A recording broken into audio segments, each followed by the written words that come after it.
अस्सलामुअलैकुम everyone, my name is Atisham Ali और आप देख रहे हैं लेट्स प्रोग्रामिंग अतिशाम।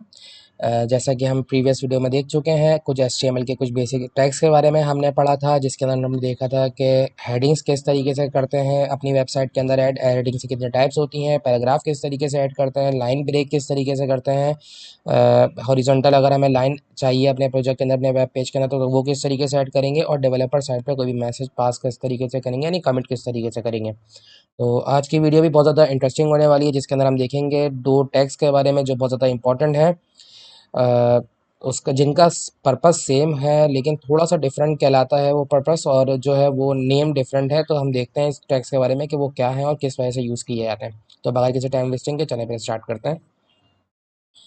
Let's minimise. अब मैं सबसे पहले आ जाता हूँ अपने HTML फोल्डर के ऊपर, और यहाँ पर एक फ़ोल्डर बना लेता हूँ डे 3 के नाम से। डे 3 के नाम से एक फ़ोल्डर बना लिया। अब मुझे जो है इसको VS कोड के ऊपर ओपन करना है। तो आप अच्छे तरीके से जानते हैं कि हम किस तरीके से करेंगे, क्योंकि हमें बिल्कुल प्रोफेशनल काम करना है, बिल्कुल प्रोफेशनली सीखना है।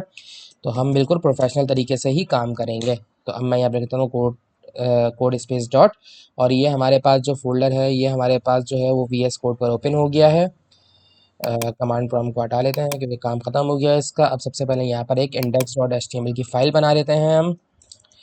ये भी आपको एक तरीके से पता है कि हम index.html की फ़ाइल क्यों बनाते हैं। अब हमें बॉयलर प्लेट जनरेट करना है, तो मैं शिफ्ट के साथ जो है वो एस्टिमेशन मार्क प्रेस करूँगा, तो यहाँ पर हमारे पास सजेशंस आ जाएंगी। और अब मैं यहाँ पर लिखता हूँ माई थर्ड लेक्चर। ओके।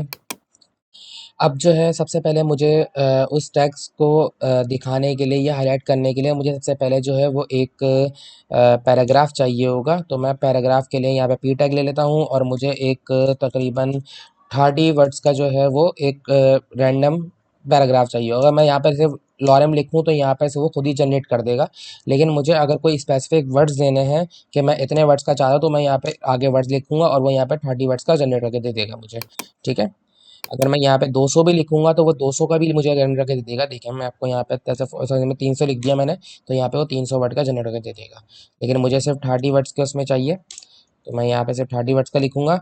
और अब मैं जो है अगर मुझे किसी भी टेक्स्ट को हाईलाइट करना है, आपने जब MS वर्ड यूज़ किया होगा तो हम उसके अंदर बोल्ड होता है, और हम इसके लिए अगर हमें वेबसाइट के अंदर कोई भी बोल्ड वर्ड यूज़ करना है तो हम उसके लिए जो है वो बी टैग का इस्तेमाल करते हैं। और वो वर्ड मैंने इन दो टैग्स के बीच के अंदर पेस्ट कर दिया, यानी वो BR जो हम लोग ने पढ़ा था वो लाइन ब्रेक के लिए होता है, और सिर्फ B जो है वो बोल्ड करने के लिए यूज़ होता है। इसका ओपन टैग और क्लोजिंग टैग दोनों होते हैं। ठीक है। अब मैं इसको जो है लाइव करता हूँ, और लाइव करने के बाद जो है ये हमारे पास सर्वर ओपन हो गया है। मैं इसको कॉपी करके और जो है क्रोम के ऊपर ओपन कर लेता हूँ। ये यहाँ पर ओपन हो गया। देखें यहाँ पर ये पूरा टेक्स्ट अलग नज़र आ रहा है, और ये बीच का जो एक वर्ड है ये अलग नज़र आ रहा है। इसको दरअसल ये हमारे किसी भी एक स्पेसिफिक वर्ड को या किसी भी स्पेसिफिक टेक्स्ट कंटेंट को उसको जो है वो मोटा करता है।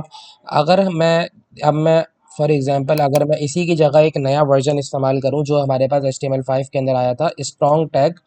ठीक है। और उसके अंदर मैं ये वाला वर्ड्स लिख लेता हूँ, और अब मैं देखता हूँ तो फिर काम ये भी वही कर रहा है। देखें जैसे ये है, ये भी मोटा कर रहा है किसी भी एक स्पेसिफिक वर्ड को, ये भी जो है वो स्पेसिफिक टेक्स्ट को जो है वो मोटा कर रहा है। ठीक है। अब हमारे पास जो है फॉर एग्जांपल अगर मैं यहाँ पर इस टेक्स्ट को जो है अगर मुझे आड़ा करना है थोड़ा सा, तो मैं यहाँ पर आई टैग का इस्तेमाल करूँगा जो इटैलिक का काम करता है। ठीक है। मैं यहाँ पर इस टेक्स्ट को मैंने इस्तेमाल कर दिया, और यहाँ पर देखें ये टेक्स्ट जो है थोड़ा सा आड़ा हो गया। अब इसी तरीके से अगर फॉर एग्जांपल मैं ये वाला टेक्स्ट लेता हूँ थोड़ा सा, और मैं इसको भी मुझे आड़ा करना है, लेकिन मैं यहाँ पे जो है वो EM टैग का इस्तेमाल करता हूँ। ठीक है। एम्फेसाइज टैग कहलाता है ये, और इसका यूज़ किया तो मैंने देखा ये वाला काम भी बिल्कुल सेम हुआ है। जो हमारे पास जो इस यहाँ पर काम हुआ है वही हमारे पास यहाँ पे काम हुआ है। तो लेकिन अब फ़र्क क्या है? फ़र्क बेसिकली जो है नाम का है। वो किस वजह से है, इसका पर्पस बेसिकली ये होता है कि बी टैग जो है वो सिर्फ टैग को जो उसके अंदर स्पेसिफिक वर्ड होता है उसको मोटा करता है, लेकिन स्ट्रॉन्ग टैग जो है वो एक इंफॉर्मेशन देता है कि ये जो टैग इस बीच में लिखा है इस टैग के बीच में वो इम्पोर्टेंट है। अब इसका मतलब क्या होता है, ये किसको डिफाइन करता है? ये बेसिकली जब हम जैसे फॉर एग्जांपल यहाँ पर जो है ये सिर्फ टेक्स्ट को आड़ा करता है, टेढ़ा कर देता है थोड़ा सा, लेकिन एम्फसाइज टैग जो है ये इंपॉर्टेंस देता है किसी भी टैग को कि किसी भी टेक्स्ट को कि जो आपका ये वाला हिस्सा है ये बहुत ज़्यादा इंपॉर्टेंट है इस पैराग्राफ के अंदर। अब ये हम किसको बताते हैं? ये बेसिकली जब भी हम एसईओ अपने वेबसाइट की कर रहे होते हैं तब हमें ये चीज़ डिफाइन करनी ज़रूरी होती है, क्योंकि ये जो है वो आपकी गूगल रैंकिंग में बहुत ज़्यादा मदद करता है। उसकी दरअसल होता ये है कि जब हम आगे जाकर इमेज टैग पढ़ेंगे तो उसके अंदर एक टैग होता है, उसके अंदर एक एट्रीब्यूट होता है, ऑल टैग का जो ऑल्ट एट्रीब्यूट होता है, उसके अंदर हम बेसिकली जो है अपनी इमेज के बारे में इंफॉर्मेशन देते हैं। अब अगर आप वो इन्फॉर्मेशन नहीं देंगे तो आपके सर्वर को पता ही नहीं चलेगा या आपके गूगल को पता ही नहीं चलेगा कि ये जो इमेज है ये किस तरह की इमेज है, या वो किस टाइप की इमेज है, या किस नेम की इमेज है। तो इस वजह से हमें जो है वो अपने कोई ऐसे टैग्स इस्तेमाल करने पड़ते हैं जिसकी कोई मीनिंग हो, जो मीनिंगफुल टैग्स हो। अब जैसे बी है वो सिर्फ बोल्ड करता है, हमें पता है, लेकिन उसका मतलब क्या है कि क्यों बोल्ड कर रहा है। लेकिन बेसिकली हम जो है हम जब स्ट्रॉन्ग टैग करते हैं तो इसका मतलब ये होता है कि हम उस टैग्स को इंपॉर्टेंस दे रहे हैं, हम उस टैग्स को बता रहे हैं कि भाई इस पूरे पैराग्राफ के अंदर ये जो हिस्सा है ये बहुत ज़्यादा इंपॉर्टेंट है। इस वजह से हम जो है वो इन टैग्स को इस्तेमाल करते हैं। तो इस वजह से मुझे ये बताना बहुत ज़रूरी था कि हम जब अपने वेबसाइट के अंदर ये टैग्स इस्तेमाल करेंगे तो आपको पता होना चाहिए कि हमने ये क्यों यूज़ करें हैं। तो उम्मीद करता हूँ कि आपको आज की वीडियो बहुत ज़्यादा पसंद आई होगी। आगे आने वाली वीडियोज़ के अंदर हम और भी ज़्यादा देखेंगे, एंकर टैग के बारे में पढ़ेंगे, उसके ज़्यादा इमेज किस तरीके से ऐड करते हैं, ऑडियो किस तरीके से ऐड करते हैं, तमाम चीज़ें आपको पता चलेंगी। तो उम्मीद करता हूँ आपको आज की वीडियो बहुत ज़्यादा पसंद आई होगी। अगर आपको ये वीडियो अच्छी लगी है तो वीडियो को लाइक करें, कमेंट में ज़रूर बताइएगा कि आपको वीडियो कैसी लगी है, और मेरे चैनल को सब्सक्राइब करें और ज़्यादा से ज़्यादा लोगों को शेयर करें ताकि ये इन्फॉर्मेशन दूसरे तक भी पहुँच सके। तो अपना ख्याल रखिएगा, इंशाल्लाह नेक्स्ट वीडियो में ज़रूर मिलते हैं। खुदा हाफ़िज़।